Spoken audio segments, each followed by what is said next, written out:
Mr. Imtiaz Jalil.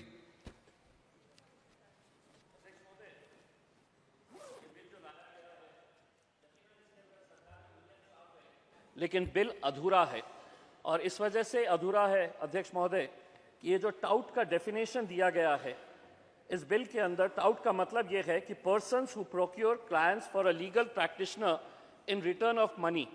Touts का मतलब दलाल हो सकता है, बिचौलिया हो सकता है या मिडलमैन हो सकता है। और ये बिल इन दलालों को, इन टाउट्स को पेनलाइज और पनिश करने के लिए लाया गया है। इसके अंदर अमेंडमेंट लाया गया है। अध्यक्ष महोदय, मैं ये पूछना चाहता हूं कि क्या सिर्फ इस बिल के जरिए हम जो दलाल है या जो टाउट है उसके ऊपर ही एक्शन ले रहे हैं, या वो दलाल किसके लिए काम कर रहा है, क्या इसके बारे में सवाल नहीं उठना चाहिए? क्या वो सिर्फ अपने क्लाइंट से पैसा खींचने वाला है, या जिसके लिए वो लेके जा रहा है उस एडवोकेट के लिए, तो क्या उसके ऊपर भी कोई एक्शन होना चाहिए इस बिल के अंदर? इसके बारे में भी जवाब होना बहुत जरूरी है। अध्यक्ष महोदय, यकीनन यहां पर आज जो डेफिनेशन दिया गया है कि ये टाउट्स कहां पे मिलते हैं, तो आपने बताया है they frequent places such as the precincts of the civil और क्रिमिनल कोर्ट्स। सिविल या क्रिमिनल कोर्ट के अतराफ में ये बिचौलिए दलाल होते हैं, रेवेन्यू ऑफिसेस के अंदर होते हैं या रेलवे स्टेशन के ऊपर होते हैं और ये गिराकों की तलाश करते हैं। अध्यक्ष महोदय, ये बहुत गलत है।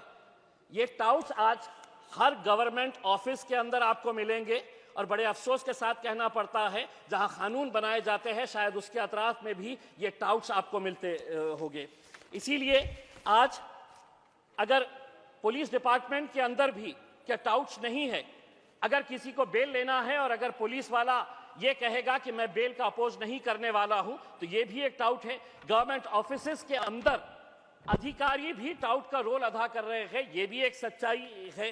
तो ऐसे लोगों के ऊपर अगर आप एक ऐसा कानून लेकर आ रहे हैं कि जिसके अंदर, बहुत खुश होंगे आज देश भर के जितने भी टाउट्स, अगर ये बिल पास हो गया है तो, क्योंकि उसकी पनिशमेंट के पैसे कितने हैं, महज 500 रुपये।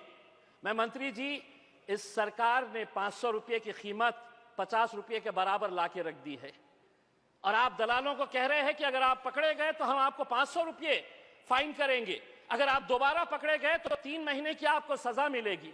अध्यक्ष महोदय, मैं आपसे ये कहना चाहता हूं कि ये दलाल किस लेवल के ऊपर काम करते हैं, कैसे गरीबों को लूटा जाता है।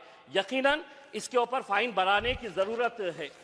मैं आपके जरिए मंत्री साहब से ये कहना चाहता हूं, आज से 3 साल पहले जब कोरोना आया था, छोटे छोटे दुकानों को, मेरे चुनावी क्षेत्र में छोटे छोटे दुकानों को अपना छोटा छुपके से कारोबार कर रहे थे तो प्रशासन ने 1 लाख रुपया, 2 लाख रुपया, 3 लाख रुपया फाइन दिया छोटे छोटे दुकानों को।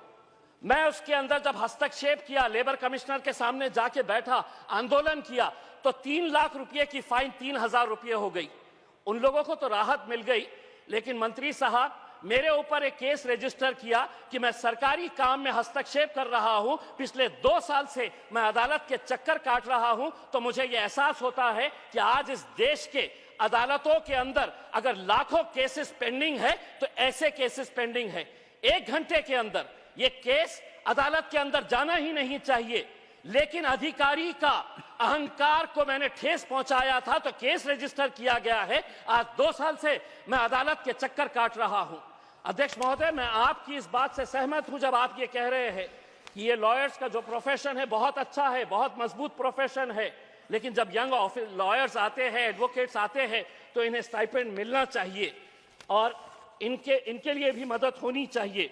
अध्यक्ष महोदय, मैं लॉयर नहीं हूं, मंत्री साहब मैं लॉयर नहीं हूं, ना मेरे पास लॉ की डिग्री है, लेकिन पिछले 2 साल से मैं Aurangabad bench of Bombay high court के अंदर एक PIL फाइल किया हूं, सिर्फ आधा मिनट, एक PIL फाइल किया हूं जनहित याचिका मेडिकल सर्विसेज को इंप्रूव करने के लिए। और मैं धन्यवाद देता हूं Aurangabad bench of high court का कि जिन्होंने ऐसे फैसले दिए हैं सिर्फ मुझे सुनकर। मैं वहां पर 2 साल से वकील नहीं लगाया हूं।